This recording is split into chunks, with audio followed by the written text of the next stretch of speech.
Welcome dear students, कैसे हो आप लोग। Nimar Pankaj sir YouTube channel में स्वागत है आप सबका। मैं आप सभी बच्चों को नीट के लिए हिंदी मीडियम है ना, हिंदी मीडियम के बच्चों के लिए नीट की तैयारी करवाने वाला हूँ। ठीक है, और हम जो है शुरुआत जो है वो कोशिका से करने वाले हैं। ठीक है, कोशिका से हम शुरुआत करेंगे। ठीक है बच्चों, तो और आपको पता है कि कुछ टॉपिक ऐसे हैं जहाँ से बहुत ज़्यादा मात्रा में क्वेश्चन आते हैं, है ना, नीट में। तो हम यहीं से आज शुरुआत करने वाले हैं नीट क्लास की।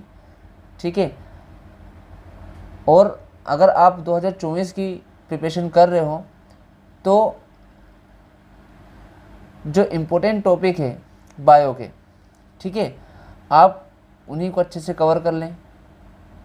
और अगर आप 2025 की तैयारी कर रहे हो तो फिर आपको जो जितने भी टॉपिक दिए हैं उनको अच्छे से पढ़ना पड़ेगा और एनसीईआरटी बुक में से उन्हें आपको समझना पड़ेगा। ठीक है, तो मैं आपको एनसीईआरटी जो बुक है ना, पूरी बुक को मैं लाइन टू लाइन समझाने वाला हूँ। ठीक है बच्चों, तो चलो हम शुरुआत करते हैं कोशिका से। जीवन की इकाई सेल, कोशिका से शुरुआत करते हैं। ठीक है, तो यहाँ पर लिखा है कोशिका क्या है। ठीक है बच्चों, तो देखिए, है ना, यहाँ पर देखते हैं हम, कोशिकीय जीवधारी स्वतंत्र अस्तित्व यापन व जीवन के सभी आवश्यक कार्य करने में सक्षम होते हैं।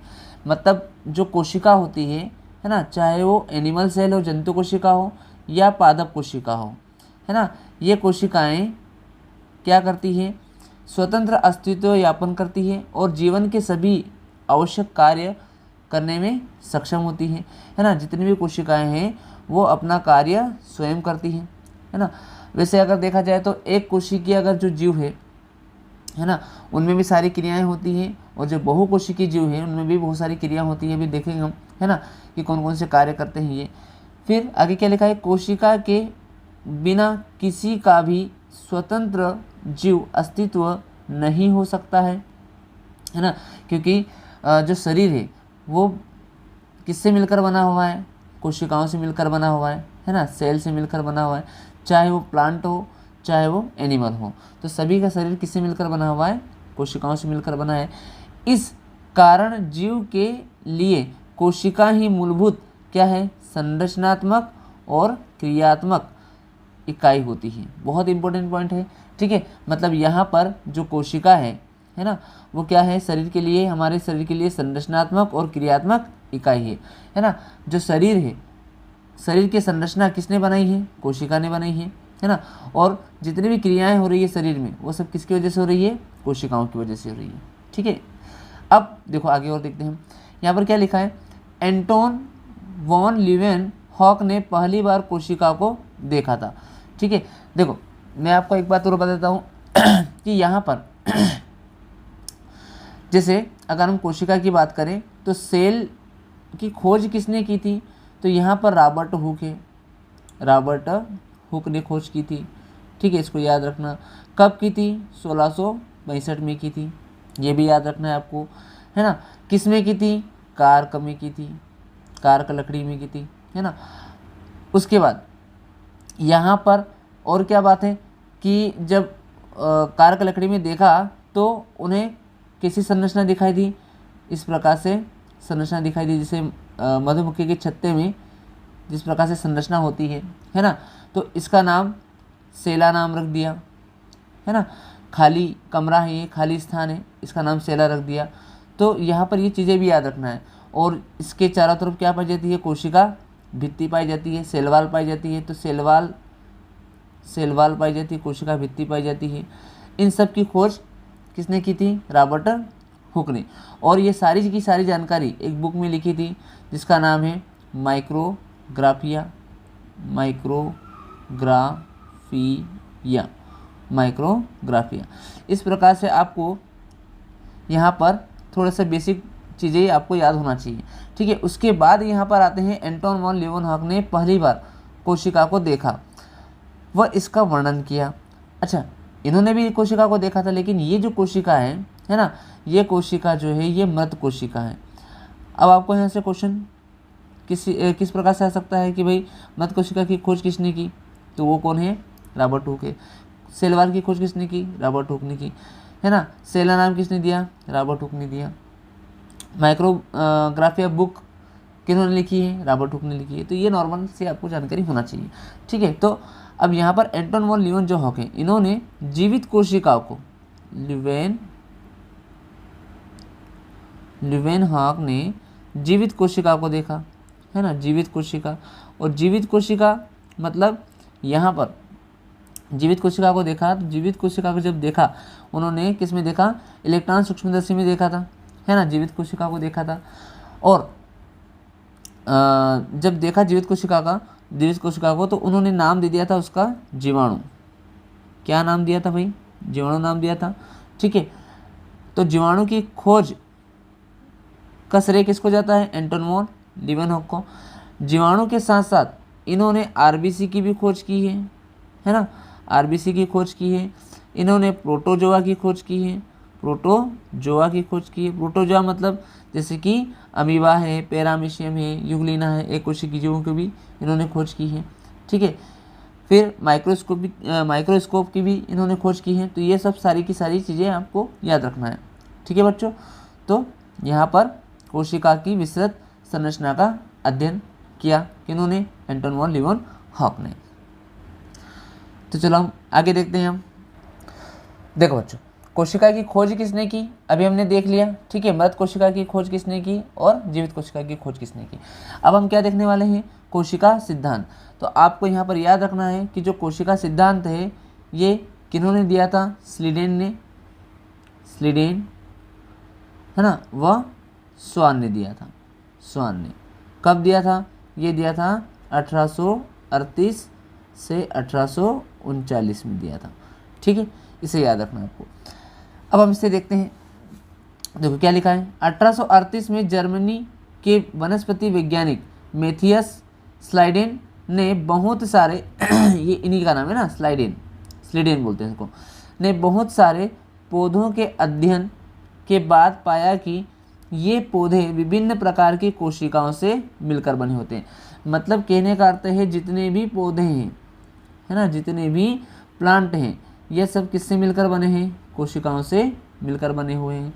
ठीक है, फिर जो पौधों में ऊतकों का निर्माण करते हैं, मतलब यहाँ पर जो सेल है, यह सेल आपस में मिल जाएगी तो क्या बनाएंगे, ऊतक बनाएंगे।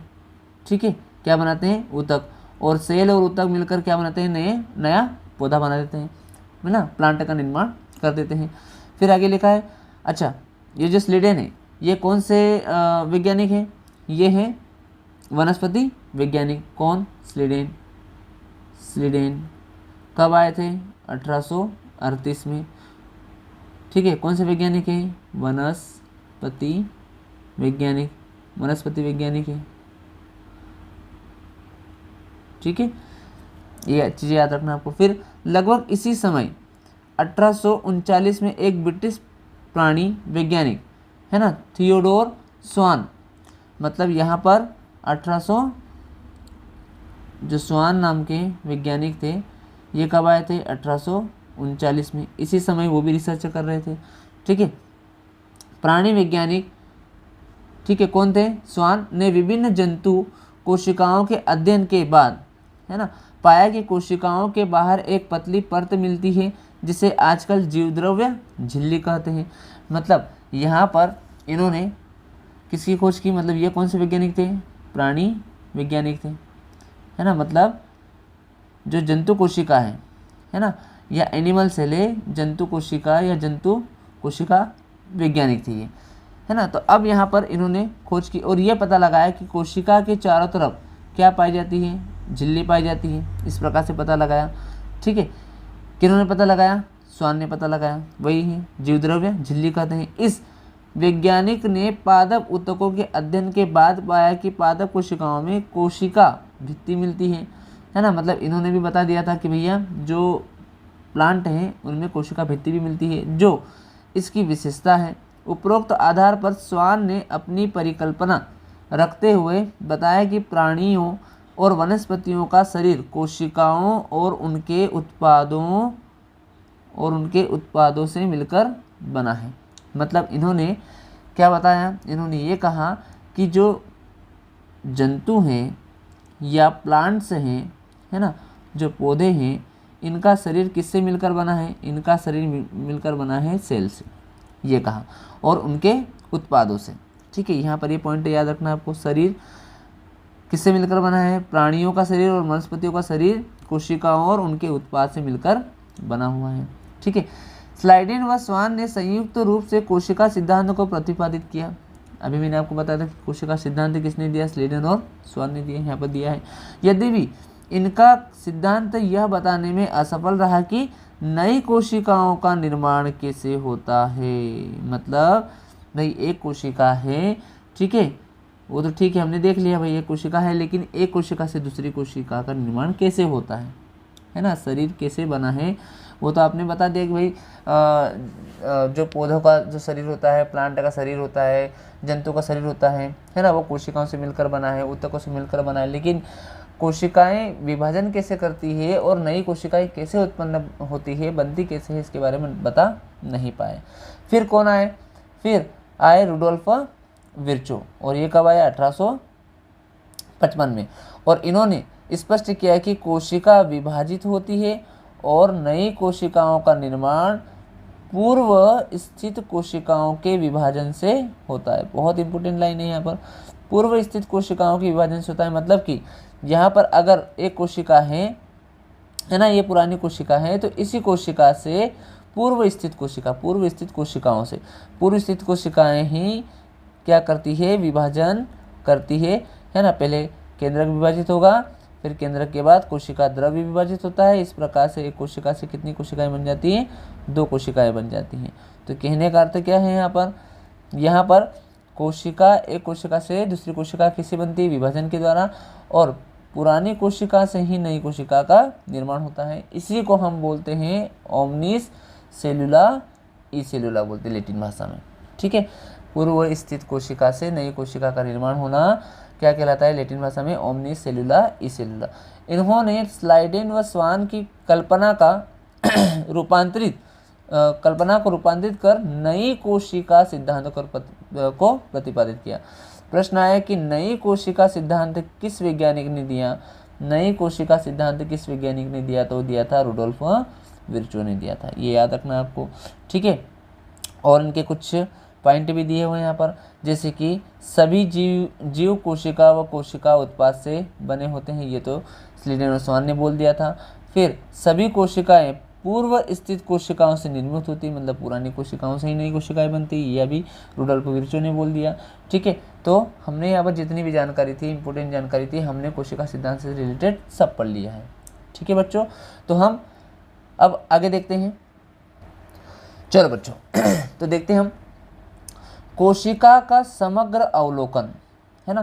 क्या लिखा है यहाँ पर, आरंभ में आप प्याज के छिलके और या मनुष्य की गाल की कोशिकाओं को सूक्ष्मदर्शी से देख चुके होंगे। ठीक है, उनकी संरचना का स्मरण करें।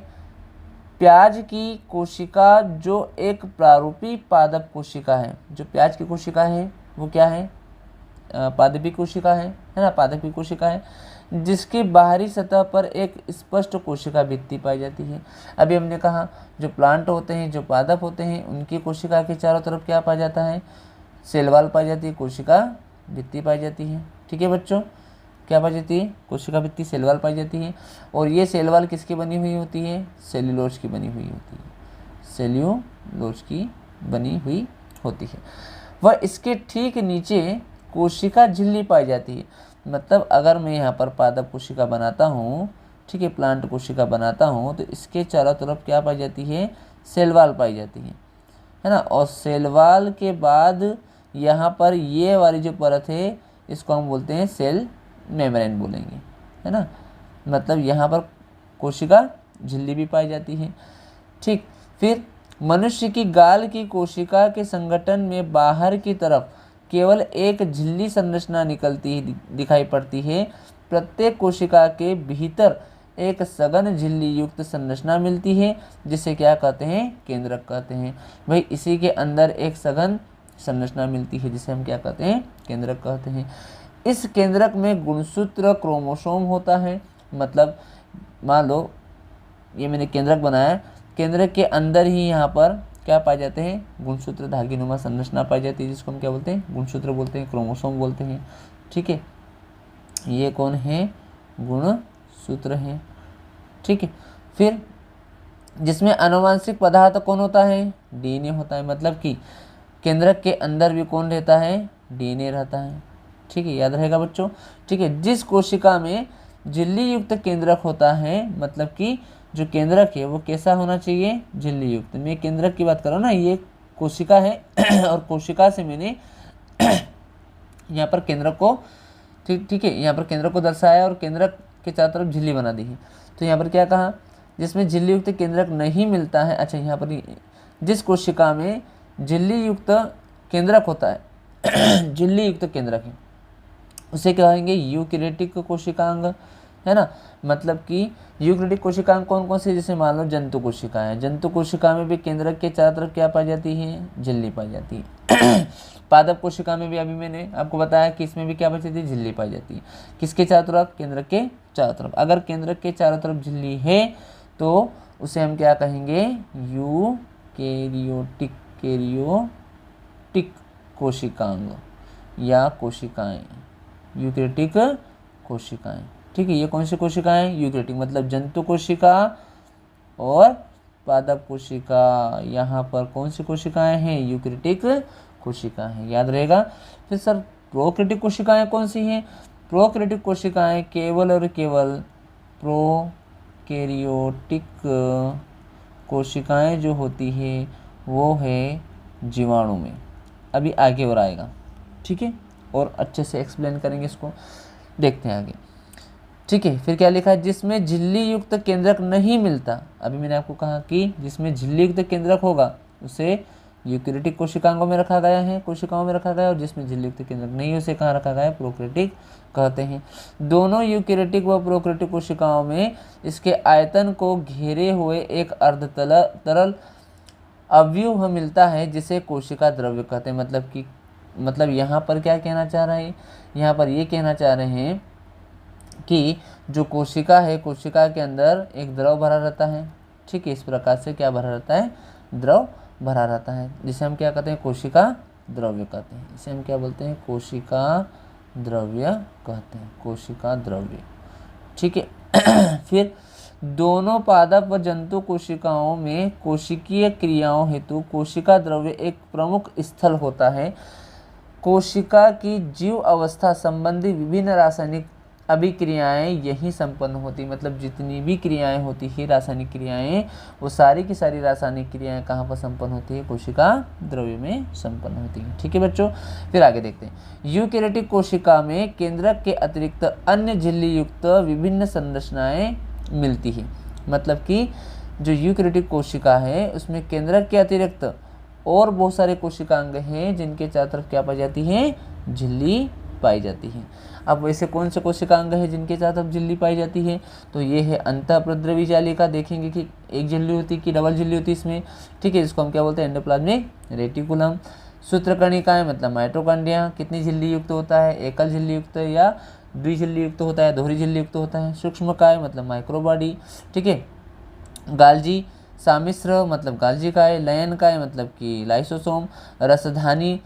ठीक है, प्रोकैरियोटिक कोशिका में झिल्ली युक्त कोशिकाओं का अभाव होता है। मतलब कि जो प्रोकैरियोटिक कोशिकाएं हैं उनमें झिल्लियां नहीं होती है। अगर मैंने यहाँ पर जीवाणु बनाया, ठीक है, अगर मैंने यहाँ पर जीवाणु बनाया तो जो जीवाणु है ना, जैसे मान लो ये जीवाणु है, इस जीवाणु में यहाँ पर झिल्ली नहीं पाई जाती है। ठीक है, झिल्लियाँ नहीं होती और कोशिकांग भी नहीं होते, केवल और केवल यहाँ पर कौन होता है, राइबोसोम पाया जाता है।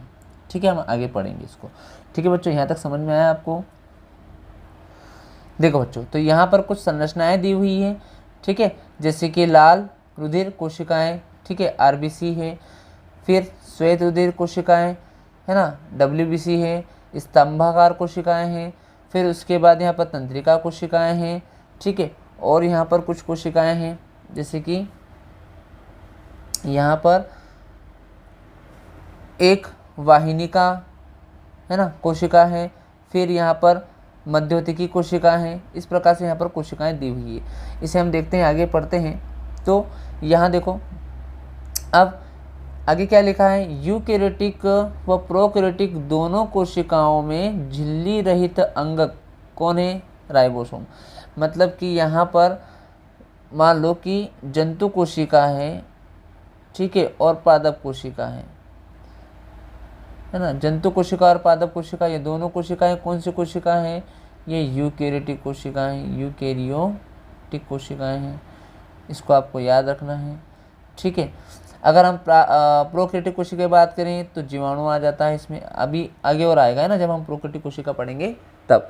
तो यहाँ पर अभी फिलहाल में हम जीवाणु को देखते हैं। तो जीवाणु है ये कौन है, प्रोकैरियोटिक कोशिकाएं, कैरियोटिक कोशिकाएं हैं, है ना, प्रोकैरियोटिक कोशिकाएं हैं। तो यहाँ पर क्या कहना चाह रहा है कि जो राइबोसोम होता है उसमें झिल्लियाँ नहीं पाई जाती हैं, है ना। कौन कौन से किसमें दोहरी झिल्ली पाई जाती है मैं आपको बता देता हूँ। देखो यहाँ पर अगर हम माइटोकॉन्ड्रिया की बात करें तो आप याद रखना इसको, ठीक है। जो माइटोकॉन्ड्रिया होता है माइटोकॉन्ड्रिया जो होता है उसमें दोहरी झिल्ली पाई जाती है। किसी झिल्ली पाई जाती है, दोहरी झिल्ली पाई जाती है। फिर और कौन है यहाँ पर, और दोहरी झिल्ली वाला कौन है, एक माइटोकॉन्ड्रिया हो गया, एक और कौन है, केंद्रक है जिसमें दोहरी झिल्ली पाई जाती है, ये आपको याद रखना है अच्छे से। एक और कौन है, हरित लवक क्लोरोप्लास्ट है जिनमें दोहरी झिल्ली पाई जाती है। अब एकल झिल्ली युक्त कौन से हैं, इसको भी याद रखना आप। एकल झिल्ली युक्त एकल झिल्ली युक्त लगभग सारे कोशिकांग हैं, जैसे कि गोल्जी बॉडी है ना, एंडोप्लाज्मिक रेटिकुलम है, ठीक है, एंडोप्लाज्मिक रेटिकुलम है, गोल्जी बॉडी है, लाइसोसोम है, ठीक है। इस प्रकार से हम देखेंगे आगे। अब यहाँ पर क्या लिखा है, देखो क्वेश्चन के मतलब यहाँ पर किस प्रकार से लिखा है कि दोनों कोशिकाओं में झिल्ली रहित अंगक राइबोसोम है। झिल्ली रहित अंगक मतलब कि ऐसा कोशिकांग जिसमें झिल्ली नहीं पाई जाती है। तो दो ही ऐसे कोशिकांग हैं जैसे कि जिनमें झिल्ली नहीं पाई जाती है ना, झिल्ली रहित कोशिकांग। झिल्ली रहित कोशिकांग कौन कौन से हैं, तो पहला है राइबोसोम और दूसरा है सेंट्रोसोम। कौन है, सेंट्रोसोम। देखो बच्चों आपको याद क्या करना है, ये याद करना है कि दोहरी झिल्ली युक्त कौन से हैं ये याद कर लो, और झिल्ली रहित कौन कौन से हैं ये याद कर लो। बाकी तो आपको पता चल ही जाएगा कि एकल झिल्ली युक्त कौन कौन से हैं, ठीक है। इनको याद रख लो तो आपको एकल झिल्ली युक्त वाले भी याद हो जाएंगे, ठीक है बच्चों, याद रहेगा ये। चलो हम आगे बढ़ते हैं। फिर क्या लिखा है, कोशिका के भीतर राइबोसोम केवल कोशिका द्रव्य में ही नहीं बल्कि दो अंगकों हरित लवक व सूत्रकणिका में व खुरदुरी अंतरप्रद्रवी जालिका में भी मिलते हैं। मतलब कहना ये चाह रहे हैं कि जो राइबोसोम है वो राइबोसोम यूकैरियोटिक और प्रोकैरियोटिक दोनों में पाया जा रहा है, ठीक है। और इनके अंदर जो कोशिकांग है उनमें भी पाया जाता है, जैसे यूकैरियोटिक में कोशिकांग है, ठीक है। यूकैरियोटिक में जैसे पादप कोशिका है, पादप कोशिका में जो हरित लवक है, हरित लवक में भी कौन पाया जाता है, राइबोसोम पाया जाता है, ठीक है। सूत्रकणिका मतलब कि ये जो माइटोकॉन्ड्रिया है उसमें भी राइबोसोम पाया जाता है। अंतःप्रद्रवी जालिका जो है मतलब कि जो एंडोप्लाज्मिक रेटिकुलम है उसमें भी राइबोसोम पाया जा रहा है। तो ये भी चीज़ें आपको याद रखना है, ठीक है। फिर आगे क्या लिखा, जंतु कोशिकाओं में झिल्ली रहित आ गया, झिल्ली रहित है ना, जंतु कोशिकाओं में झिल्ली रहित तारक काय केंद्रक है ना। अभी मैंने आपको लिखा था कि राइबोसोम झिल्ली रहित होता है और सेंट्रोसोम झिल्ली रहित होता है। जैसे अन्य अंगक मिलते हैं जो कोशिका विभाजन में क्या करते हैं, सहायता करते हैं, ठीक है बच्चों। फिर और आगे क्या लिखा है, देखो इस प्रकार से हमारे पास यहाँ पर दिया हुआ है, कोशिकाएं माप, आकार व कार्य की दृष्टि से काफ़ी अलग होती है, भिन्न होती है। जैसे कि यहाँ पर दिया है सबसे छोटी कोशिका माइकोप्लाज्मा है, कितनी है 0.3 माइक्रोमीटर, इसको याद रखना है आपको। ठीक है, फिर जीवाणु जो कोशिका है ये कितनी है इसकी लंबाई, है ना, ये इसका आकार कितना है 3 से 5 माइक्रोमीटर। फिर सबसे बड़ी कोशिका शुतुरमुर्ग का अंडा। ठीक है, फिर मनुष्य की लाल रक्त कणिका कोशिका का व्यास कितना होता है 7.0 माइक्रोमीटर होता है। ठीक है, तंत्रिका कोशिकाएं सबसे लंबी कोशिकाएं होती हैं। ये बिंबाकार, बहुभुजीय, स्तंभी, घनाकार, धागे की तरह असमाकृति प्रकार की हो सकती है। अभी मैंने आपको डायग्राम बताए थे। कोशिकाओं का रूप उनके कार्य के अनुसार भिन्न हो सकता है। जो कोशिकाएं हैं उनका अलग अलग रूप उनके कार्य के अनुसार अलग अलग हो सकता है। ठीक है बच्चों, आपको ये चीज़ें समझ में आई। ठीक है, तो हम यहाँ पर जो मैंने आपको पढ़ाया है आप एनसीईआरटी बुक में से भी इस प्रकार से पढ़ सकते हो, है ना। लेकिन आपको यहाँ पर एनसीईआरटी बुक में पढ़ते पढ़ते आपको वहाँ पर अच्छे से उसको लाइन से, है ना, देखते जाना पड़ेगा। और लाइन टू लाइन पढ़ते पढ़ते आपको इस प्रकार से नोट्स भी तैयार करते जाने पड़ेंगे, तब जाके आपके जो नोट्स हैं अच्छे से तैयार होंगे, है ना, और आपको सब समझ में आने लगेगा। ठीक है, और जो एग्ज़ाम है वो आपके लिए आसान हो जाएगी। तो एनसीईआरटी को आप बार बार पढ़ें। ठीक है, वीडियो को आप बार बार देखें तो आपको बहुत सारी चीज़ें समझ में आने लग जाएगी और इसके आधार पर आप क्वेश्चन लगाएं। ठीक है, तो हम नेक्स्ट वीडियो में मिलते हैं बच्चों।